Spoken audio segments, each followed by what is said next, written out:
Fillers gone south. A close friend of mine was having her fillers done at some outside clinics, and I started to notice some puffiness under her eyes. So I saw Dr. Mabrie, and he's like, I know exactly what the problem is. And so what we found in her was some old filler, but in the wrong places. We were able to remove that filler and place it back in a way that brought back her youthful appearance.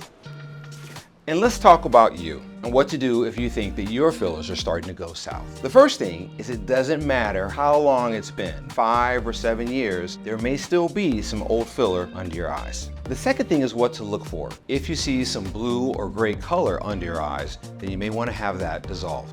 The third thing is if you wake up in the morning and your under eye area is really puffy, but it gets better during the day, then your fillers could be going south.